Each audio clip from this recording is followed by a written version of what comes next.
ଆଜ୍ଞା ନମସ୍କାର। ମୋର ଜଣେ ବନ୍ଧୁ ଧରିତ୍ରୀରେ କାମ କରନ୍ତି, ଅରୁଣ କୁମାର କାନୁନଗୋ।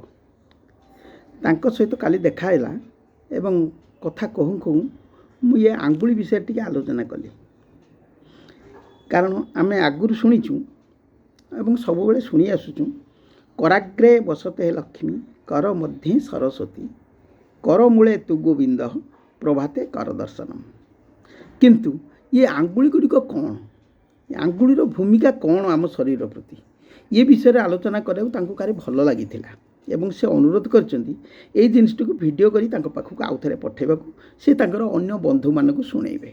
मुझे से उद्देश्य ये आलोचनाटी करुँची, आपण मैंने उपभोग करें। आमर हाथ में आपण मोटामोटी जानी आम शरीरटी हूँ गोटे मंदिर बा शरीरटी हूँ गोटे पृथ्वी। ये सबू देवता माने चल प्रचल करती, वायु जल अग्नि सब ये तो अच्छा संगे संगे आम ये हाथ में केतक अच्छा बोली आम श्लोक मध्यम शुणिले। तेबे यही जो 5टी आंगुली ये विषय में गोटे निजे निजे तर्जमा करूली, कौन पुराण शास्त्र पढ़ी कि नुहे निजे तर्जमा करू करू गोटे निजे सेटा ठीक मैच करीगला। आम ये 5टी आंगुली कौन, जदि सबू सबू देवदेवी आम देह भितर अच्छा तेरे आंगुली अच्छा। ये आंगुली गुड़िक होती कर्मी कर्मी। प्रथमे यही हाथटी को जदि आम महाभारतर 5 पांडवों सहित तुलना करवा, देखो केमती मैच कर जाऊँगी। ये जो 5 भाई पांडव से श्रीकृष्णकर अति प्रिय थिले, सखा थिले। तेणु से निश्चित भाव में आंगुली गुड़ी को से भली रूप देते। प्रथमे आम बुढ़ा आंगुली कथा कहवा। बुढ़ा आंगुलीर कार्यकलाप सब लक्ष्य करूँ, से युद्ध जितेबाला हम कोई गंडगोल असुविधा हम से बुढ़ा आंगुलटी कम करूँ से नीरव रही, अर्थात युद्धरे से स्थिर था। तेणु तांकु प्रत्येक काम लक्ष्य कर सबूर भूमिका थी, किंतु ठीक जगार गंडगोल असुविधा जगार से सावधान रही जाती। से होती युधिष्ठिर। तेणु बुढ़ा आंगुलटी आम युधिष्ठिर सहित सामान।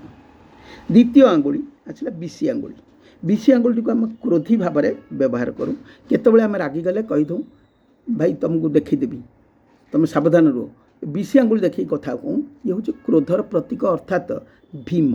यहाँ खूब शक्त, जमी भीम जमी बलवान, ये आंगुलटी सबू आंगुली भितर सबुठारु बलवान विशी आंगुली।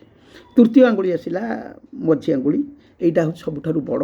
ये जो 5 आंगुली ठारू उच्चारे एवं लंबारे सबुथिरे बड़ एवं ये हूँ शुभर प्रतीक। श्रीकृष्णकर प्रिय सखा अर्जुन होइथिबारु ये अर्जुनकर अवतार, अर्जुन के रूप में रही। ये सब ये 5 भाई भितर सबुठारु बड़ हिसाब से गणा हुआ भगवान दृष्टि से। जितेबाला भल कम गोटे हुए कि विजय लाभ करे, सिंदूर टिपा कि कौन जिनस मझी आंगुली आम दे था। तेणु से ये आंगुलटी अर्जुन का प्रतीक हो पारे। चतुर्थ आंगुली हूँ फासी आंगुली कहती, तर्जमा आंगुली तर्जमा ताकू ये होती सबुठार देख जिते गुड़े 5टी आंगुली भितर सबुठार माप चुप एवं मोटेई सबू दिगुरु प्रकृत में सुंदर होती ये आंगुलटी फासी आंगुलटी। ये चतुर्थ आंगुलटी सब सुंदर थाए। आ सी आप लक्ष्य करेंगे जो किए गोटे मुदी देले कि भल जिनस कि आम कुश बटु देले से आंगुली गलई दिखती। ये आंगुलटी होती अलंकार प्रिय एवं सुंदर। आम महाभारत जो 5 पांडवों चरित्र भितर आमर नकुल होती से चरित्र, से अलंकार प्रिय सुंदर एवं सबू दिगुरु से सबू साइज तंकर ठीक। तेणु से आमर ये आंगुलटी से सुंदर। तो 5म आंगुलटी होती कानी आंगुली। कानी आंगुली होती सहदेव प्रतीक बोली कहुँ। सहदेव से सहती बेसी एवं सब भविष्य कथा जानती। तेणु से आगे आगे चलती सबू क्षेत्र में। देखला ना सीना पछरे किंतु से सब आगुआ चली था युद्ध सबुथ आगुआ। आप लक्ष्य करूँ क्या जब मारे गोटे विधा मारे प्रथम ये कानी आंगुली पर माडटा हम, किंतु कानी आंगुली को काटव ना। से सब आगुआ चली जो हाथ उठेले क्या ହାତ ଉଠାଇଲେ ସବୁବେଳେ ଆଗକୁ ଚାଲିଥିବେ, ଯେ ସହଦେବଙ୍କ ଭଳି ତାଙ୍କର ଭୂମିକା। ତେଣୁ ଏଇ ଆଙ୍ଗୁଳି ଗୁଡ଼ିକ ଆମେ ମହାଭାରତର ପଞ୍ଚପାଣ୍ଡବଙ୍କ ସହିତ ତୁଳନା କଲେ ପ୍ରାୟ ମ୍ୟାଚ୍ କରୁଛି। ତେଣୁ ଆମେମାନେ ଆମ ଜୀବନଟା ଧନ୍ୟ, ଆମ ଶରୀର ଦୀର୍ଘସ୍ଥାୟୀ ହେଇକି ରହିଥାଉ।